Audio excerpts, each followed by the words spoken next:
तो एपिसोड की स्टार्टिंग में दिखाया जाता है कि क्वीन बाई रूबी को अपने साथ स्पिरिचुअल कल्टीवेशन की ट्रेनिंग करवाने के लिए एक झरने के पास लेकर आया हुआ होता है और अब वह अपनी स्पिरिचुअल एनर्जी का यूज करते हुए उस झरने के बहाव को मोड़ देता है। यह देखते ही रूबी उसकी तारीफ करने लगती है। तभी क्वीन बाई उसे भी उस टेक्निक का यूज करते हुए पानी के बहाव को उल्टा करने के लिए बोलता है। अब रूबी आगे बढ़ते हुए उस टेक्निक का यूज करती है पर उसकी बॉडी के अंदर बहुत ही कम मात्रा में स्पिरिचुअल एनर्जी मौजूद होती है, जिससे वह बस एक बूंद पानी को ही हवा में ऊपर उड़ा पाती है। यह देखते ही क्वीन बाई हंसते हुए बोलने लगता है, प्रैक्टिस करती रहो, तुम 1 महीने के अंदर यह करना सीख जाओगी और इस प्रैक्टिस से तुम्हारे बॉडी के अंदर मौजूद स्पिरिचुअल एनर्जी भी काफी तेजी से बढ़ने लगेगा। मैं एक जीनियस हूँ, इसीलिए मैंने बस यह 3 दिन के अंदर ही सीख लिया था, पर मुझे नहीं पता तुम्हें यह सीखने में कितना टाइम लगेगा। तुम्हारे पास ड्रैगन ब्लड लाइन है तो क्या पता तुम भी 3-4 दिन के अंदर इसे सीख जाओ। वहीं पर रूबी क्वीन बाई के बात को इग्नोर करते हुए प्रैक्टिस कर रही होती है और अब वह 4-5 बार ट्राई करने के बाद पानी के बहाव को उल्टा करने में कामयाब हो जाती है, जो देखते ही क्वीन बाई के वहां पर होश उड़ जाते हैं, क्योंकि उसे यह करने में पूरे 3 दिन का टाइम लगा था, पर यहाँ पर 3-4 बार प्रैक्टिस करके ही रूबी ने इसे सीख लिया। और अब वह सोचने लगता है शायद से रूबी के पास ड्रैगन ब्लड लाइन है, इसी वजह से उसने इतनी जल्दी इसे सीख लिया। जरूर ड्रैगन ब्लड लाइन के पास कुछ स्पेशल पावर्स मौजूद है। दूसरी ओर रूबी अपनी स्पिरिचुअल एनर्जी का यूज करते हुए पानी को अलग अलग शेप में बनाकर उसे हवा में उड़ा रही होती है। अब क्वीन बाई बोलता है, तुम यहाँ पर प्रैक्टिस करती रहो, मैं थोड़ी देर के लिए आराम करने जा रहा हूँ। यह बोलते हुए वह वहां से चला जाता है।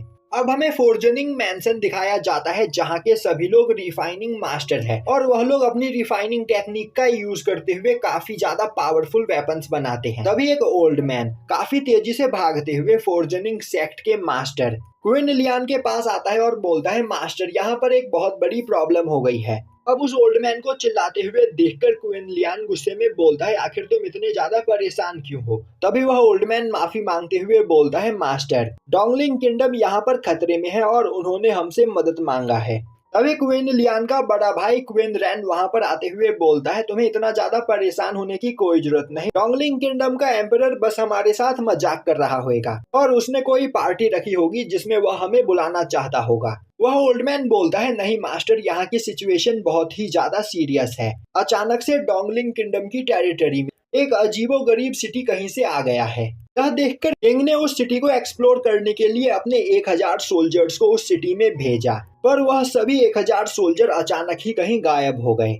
जो सुनते ही क्वीन लियान और क्वीन रैन दोनों ही हैरान होते हैं। तभी वह ओल्ड मैन बोलता है, इतना ही नहीं, डोंगलिंग किंगडम के किंग ने फिर अपने किंगडम के अंदर मौजूद एक छोटे सेक्ट के क्यूआई रिफाइनिंग रैलम के कुछ लोगों को उस जगह पर भेजा, पर वह सभी लोग भी वहां से वापस नहीं लौटे। इसीलिए अब डोंगलिंग किंगडम के एम्परर बहुत ही ज्यादा परेशान है और वह हमसे मदद मांग रहे हैं। तभी क्वीन रैन बोलता है, क्वीन लियान, एम्परर से हमारी काफी अच्छी दोस्ती है तो हमें उनकी मदद करनी चाहिए। यह सुनते ही क्वीन लियान बोलता है, ओल्ड मैन लियो, अपने साथ यूनिटी रैलम के कुछ सोल्जर्स को लेकर उस सिटी में जाओ और उसे एक्सप्लोर करो, और हाँ, अपना ख्याल रखना क्योंकि वह सिटी मुझे बहुत ही ज्यादा खतरनाक लग रही है। क्वीन रैन बोलता है, तुम्हें परेशान होने की कोई जरूरत नहीं, क्योंकि मैं भी एल्डर के साथ उस जगह पर जाऊंगा और जल्द ही इस मामले को निपटा कर वापस आ जाऊंगा। यह सुनते ही क्वीन लियान बोलता है, बड़े भाई, तो फिर अपना ख्याल रखना, क्योंकि मुझे यहाँ पर कुछ भी ठीक नहीं लग रहा है और तुम्हें याद है ना कि हम दोनों की बॉडी यहाँ पर एक दूसरे के साथ कनेक्टेड है। अगर तुम्हें चोट लगेगी तो मैं भी यहाँ पर घायल होऊंगा। क्वीन रैन बोलता है, तुम्हें परेशान होने की कोई जरूरत नहीं, वैसे भी मैं इमॉर्टल रैलम पर पहुंच चुका हूँ तो मुझे यहाँ पर कुछ भी नहीं हो सकता है। यह बोलते हुए वह एल्डर ल्यू को लेकर वहां से चला जाता है। दूसरी ओर क्वीन लियान अपना स्वॉर्ड बनाने लगता है। अब हमें दिखाया जाता है कि रूबी क्वीन बाई के कमरे में बैठकर कल्टीवेशन कर रही होती है और तभी वह ब्रेक थ्रू करके क्यूआई रिफाइनिंग रैलम के 7th लेवल पर पहुंच जाती है और यह देखकर वह खुश होते हुए बोलने लगती है, मास्टर, मेरी कल्टीवेशन स्पीड यहाँ पर सच में बहुत ही ज्यादा फास्ट है। इस तरह तो मैं जल्द ही फाउंडेशन रैलम पर पहुंच जाऊंगी। वहीं पर यह सब देखकर क्वीन बाई काफी ज्यादा जेलस फील कर रहा होता है। तभी रूबी दोबारा से कल्टीवेशन करने के लिए बैठती है और अब वह क्यूआई रिफाइनिंग रैलम के 8th लेवल पर पहुंच जाती है। यह देखकर क्वीन बाई और भी ज्यादा परेशान हो जाता है और अपने एंसेस्टर्स से बोलने लगता है, मास्टर, यहाँ पर मेरी कल ही आई हुई डिसाइपल भी अब फाउंडेशन रैलम पर पहुंचने वाली है, पर मैं अभी भी क्यूआई रिफाइनिंग रैलम पर ही अटका हुआ हूँ, तो प्लीज यहाँ पर मेरी मदद करो। अब क्वेनबाई एंसेस्टर से बात कर ही रहा होता है कि तभी रूबी ब्रेक थ्रू करके क्यूआई रिफाइनिंग रैलम के 9th लेवल पर पहुंच जाती है। यह देखकर क्वेनबाई परेशान हो जाता है और अब वह बोलता है, रूबी तुम बहुत ही ज्यादा ट्रेनिंग कर रही हो, तो फिर क्यों ना तुम जाकर थोड़ा आराम करो, और अगर तुम आराम नहीं करना चाहती हो तो फिर क्यों ना तुम इस स्क्रोल के अंदर लिखे गए लैंग्वेज को ट्रांसलेट करो, जिसे मैंने स्टोन टैबलेट के ऊपर से कॉपी किया था। यह सुनते ही रूबी उसे ट्रांसलेट करने के लिए तैयार हो जाती है। दूसरी ओर हमें क्वीन रैन को दिखाया जाता है, जो अपने सोल्जर्स के साथ उस एशियंट सिटी में आया हुआ होता है। वहीं पर अचानक से कुछ ज़ॉम्बी सोल्जर्स ने उन पर अटैक कर दिया होता है, जिससे वह लोग फाइट कर रहे होते हैं। तभी वह लोग नोटिस करते हैं कि वह ज़ॉम्बी सोल्जर्स कोई और नहीं बल्कि डोंगलिंग किंगडम के ही सोल्जर्स होते हैं, जो गायब हो गए थे। और अब वह इस बारे में एल्डर ल्यू को बताता है, जो सुनते ही एल्डर ल्यू उस डेड बॉडी को चेक करते हैं और अब वह इस बारे में क्वीन रैन को बताते हैं, जो सुनकर क्वीन रैन परेशान हो जाता है। तभी अचानक से वहां पर दोबारा से उस बेल की आवाज आने लगती है और अब कार्सल के अंदर से निकलकर कई सारे पावरफुल मॉन्स्टर उन लोगों की ओर आगे बढ़ने लगते हैं, और वह सभी मॉन्स्टर्स यूनिटी रैलम के होते हैं। जो देखते ही एल्डर ल्यू अपने सभी सोल्जर्स को वहां से भागने के लिए बोलता है, पर उस बेल के आवाज की वजह से उनके सभी सोल्जर्स वहां पर हिप्नोटाइज होने लगते हैं और अब वह धीरे धीरे उस कार्सल की ओर आगे बढ़ने लगते हैं, जो देखकर क्वीन रैन भी परेशान हो जाता है। वहीं पर सभी सोल्जर्स कार्सल की ओर जाते हुए बोल रहे होते हैं कि वह लोग एम्परर क्वीन को जान से मार देंगे और सेंग डायनेस्टी को दोबारा से स्थापित करेंगे। दूसरी ओर एल्डर ल्यू सभी सोल्जर्स को थप्पड़ मारते हुए उन्हें होश में लाने की कोशिश कर रहे होते हैं, पर वह सभी सोल्जर्स वहां पर बिना रुके कार्सल की ओर आगे बढ़ रहे होते हैं। तभी कार्सल के ऊपर से कई सारे एरो काफी तेजी से उन सभी सोल्जर्स की ओर आगे बढ़ते हैं, जो देखते ही क्वीन रैन एक बैरियर बनाते हुए उन सभी सोल्जर्स को वहां पर प्रोटेक्ट करता है। और अब वह बोलता है, एल्डर ल्यू आप जल्दी से जाकर क्वीन लियान को इन सभी चीजों के बारे में बताइए, तब तक मैं इन मॉन्स्टर्स को यहाँ पर रोकने की कोशिश करता हूँ। एल्डर ल्यू बोलता है, पर मास्टर रैन मैं आपको छोड़कर नहीं जा सकता हूँ। क्वीन रैन बोलता है, एल्डर आपको मेरी बात माननी ही होगी, वरना इस सिटी को एक्सप्लोर करने के लिए लोग इसी तरह यहाँ पर आते रहेंगे और वह सभी लोग धीरे धीरे करके ज़ॉम्बी में बदल जाएंगे। यह बोलते हुए वह काफी तेजी से उन सभी मॉन्स्टर्स पर अटैक करते हुए उन्हें मारने लगता है, और मौके का फायदा उठाते हुए एल्डर ल्यू वहां से भाग जाते हैं। अब एल्डर ल्यू के सिटी से बाहर निकलते ही वह सिटी दोबारा से उस जगह से गायब हो जाता है और एक दूसरी जगह पर अपीयर होता है। वहीं पर कई सारे किसान काम कर रहे होते हैं, जो घंटी की आवाज को सुनकर उस सिटी की ओर जाने लगते हैं। और अब हमें दिखाया जाता है कि उस सिटी के कार्सल में बैठा हुआ वह मास्क मैन अपनी पावर का यूज करते हुए उन सभी लोगों को अपने कंट्रोल में ले रहा होता है कि उसके बगल में ही क्वीन रैन भी बेहोश पड़ा होता है। अब वह मास्क मैन क्वीन रैन की ओर आगे बढ़ते हुए बोलता है, इस पर्सन की बॉडी मेरे कल्टीवेशन के लिए बिल्कुल परफेक्ट है। और अब वह क्वीन रैन की बॉडी के ऊपर कंट्रोल कर लेता है, जिससे उसकी रियल बॉडी वहां से गायब हो जाती है और उसके कपड़ों के नीचे बस एक स्केलेटन बचता है और इसका नाम विजडम स्केलेटन है। अब हमें दिखाया जाता है कि क्वेंटियान सेक्ट में क्वीन बाई अपने एंसेस्टर्स के सामने बैठा हुआ बोल रहा होता है, मास्टर मैं अपने डिसाइपल को देखकर जेलसी फील करना नहीं चाहता हूँ, पर यह तो मेरे साथ नाइंसाफी है। बस एक हफ्ते के अंदर ही रूबी फाउंडेशन रैलम पर पहुंच चुकी है और मैं पिछले 3000 सालों से क्यूआई रिफाइनिंग रैलम पर ही अटका हुआ हूँ, तो कहीं आप लोगों को मुझसे कोई प्रॉब्लम तो नहीं है। तभी काफी तेजी से उड़ते हुए रूबी उस जगह पर आती है और अब वह बोलती है, मास्टर यहाँ पर एक बहुत बड़ी प्रॉब्लम क्रिएट हो गई है। वहीं पर वह अपने स्वॉर्ड के ऊपर उड़ रही होती है, जो देखकर क्वीन बाई को गुस्सा आ रहा होता है। यह देखते ही रूबी नीचे उतरते हुए बोलती है, मास्टर क्या आपने मेरी बात नहीं सुनी? कई सारे लोग हमारे सेक्ट में हमसे मदद मांगने के लिए आए हैं, क्योंकि वह एशियंट सिटी अलग अलग जगहों पर अपने आप ही अपीयर हो रही है और धीरे धीरे करके वह सिटी लोगों की माइंड पर कंट्रोल करके उन्हें अपना सोल्जर बना रही है। क्वीन बाई बोलता है, मुझे यह सब बेकार की बातें नहीं जाननी है, मुझे यह बताओ कि स्टोन टैबलेट के ऊपर लिखे गए शब्दों को तुमने ट्रांसलेट किया या नहीं। तभी रूबी उसे बताती है कि उस स्टोन टैबलेट के ऊपर लिखा हुआ था कि ड्रैगन ब्लड लाइन का यूज करते हुए एशियंट सिटी को दोबारा से एक्टिवेट किया जा सकता है। यह सुनते ही क्वीन बाई गुस्सा होते हुए बोलता है, यह तुम क्या बकवास कर रही हो? मैं उस स्क्रोल के अंदर पूरी की पूरी कहानी लिखकर लेकर आया था, तो क्या इसका ट्रांसलेशन बस इतना ही होता है? और क्या तुम कहना चाहती हो कि तुमने अपने ब्लड का यूज करते हुए उस दिन उस सिटी को एक्टिवेट किया था?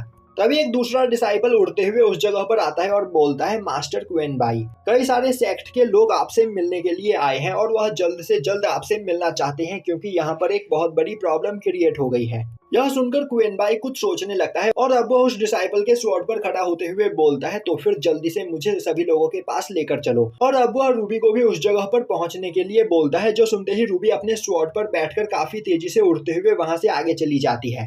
यह देखकर वह डिसाइपल काफी ज्यादा हैरान होता है और अब वह बोलता है, मास्टर, तो क्या रूबी भी फाउंडेशन रैलम पर पहुंच चुकी है? तभी क्वेनबाई उसे लात मारते हुए बोलता है, मुझे गुस्सा दिलाना बंद करो और जल्द से जल्द मुझे उन सभी लोगों के पास लेकर चलो। अब हमें दिखाया जाता है कि डोंगलिंग किंगडम का हेड सोल्जर भी उस जगह पर मौजूद होता है, जो अपने सामने खड़ी सिंगसू को देखते हुए बोल रहा होता है, कहीं यह सब कुछ तुम्हारा किया धरा तो नहीं है, क्योंकि तुम्हारे अलावा यहाँ पर कोई भी इतने सारे सोल्जर्स की माइंड पर कंट्रोल नहीं कर सकता है, और कहीं तुम धोखे से हमारे किंगडम को डिस्ट्रॉय करना तो नहीं चाहती हो? तभी सिंगसू अपनी पावर को रिलीज करते हुए बोलती है, अगर मुझे तुम्हारे किंगडम पर कब्जा करना होगा तो मैं बिना किसी प्रॉब्लम के बस 1 घंटे के अंदर ही तुम्हारे पूरे किंगडम को डिस्ट्रॉय कर सकती हूँ। जो सुनते ही बगल में खड़ी एक सोल्जर सिंगसू से माफी मांगती है। तभी सिंगसू की एक डिसाइपल आगे आते हुए बोलती है, पहले तुम हमारी बेइज्जती कर रहे हो और फिर तुम हमसे माफी मांग रहे हो। यह देखकर मुझे बिल्कुल भी अच्छा नहीं लगा। और बेवकूफ, क्या तुम्हें नहीं पता कि मास्टर सिंगसू अपनी पावर का यूज बस लड़कों के ऊपर ही कर सकती है? उनकी टेक्निक का असर लड़कियों के ऊपर नहीं होता है, पर जिस जिस जगह पर भी वह एशियंट सिटी अपीयर हो रहा है,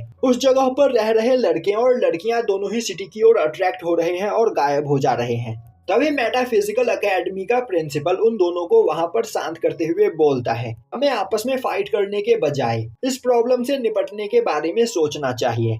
तभी हुआन फेंग के पीछे से उसकी एक डिसाइपल निकलकर बाहर आती है और अब वह एक जगह पर पॉइंट करते हुए बोलती है, थोड़े टाइम पहले उस एशियंट सिटी को इसी जगह पर लोकेट किया गया था, पर अब वह यहाँ से भी गायब हो चुका है। वहीं पर खड़ा क्वेन लियान काफी ज्यादा परेशान होता है और कुछ भी नहीं बोल रहा होता है, जो देखकर क्वेनजू को बहुत बुरा लगता है और अब वह सभी लोगों को डांटते हुए बोलता है, तुम लोगों को अपनी बहस छोड़कर यहाँ पर क्वेन लियान पर भी ध्यान देना चाहिए, यह कितना ज्यादा परेशान है। और अब क्वेनजू और हुआन फेंग क्वेन लियान को वहां पर शांत करने की कोशिश करते हैं।